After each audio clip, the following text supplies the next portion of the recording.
Hello and welcome to Life of Pig Grower. Remember what I said a few weeks ago? I said if you're thirsty and you're in the heat and the sun, don't forget your drink. You should never forget your drink.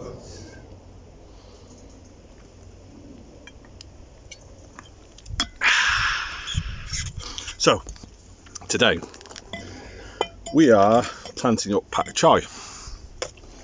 And for those of you who don't know what pak choi looks like, it looks like this. It's a small oriental cabbage and it's great for raised beds and small gardens, and actually it's really good to eat raw in salads or to cook it either in a wok or traditionally steam it and have it beside your meal or include it in your meal if you like. So today we're going to be planting it. So this bag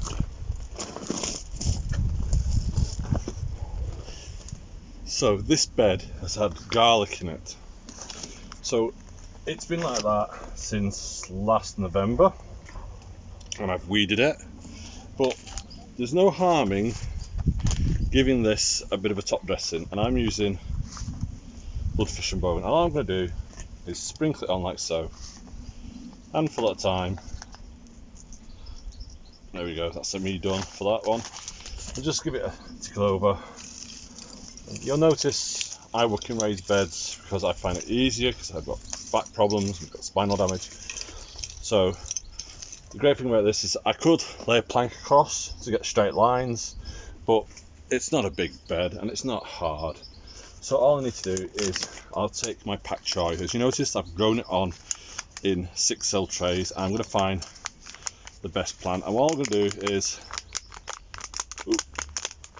squeeze it, and out it comes as a little plant, and as you can see, great root run. And all I need to do then is make a hole, in it goes like so, and again using my trowel, that's where my next one's going to go.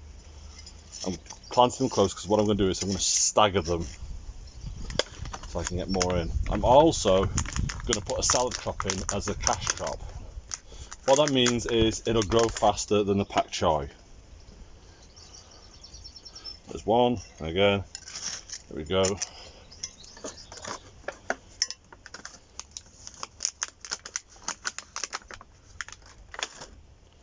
There's 3, and final one just here. Now I'm going to be a bit ruthless. I don't know if you can see in this tray, I've got one there that's rather weak. So there's no point planting that. So what I'm going to do with that is I'm going to give it to the chickens, and the chickens will enjoy it. So I always grow more than I need. So again, staggering rows.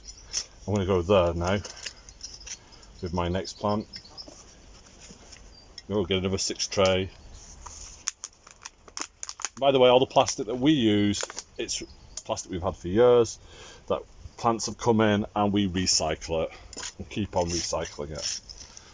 There we go, next one in there.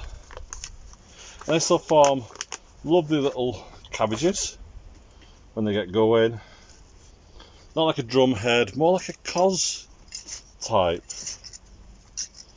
cabbage, somewhere between a romaine and a cos it looks in my book. Again, look, great roots.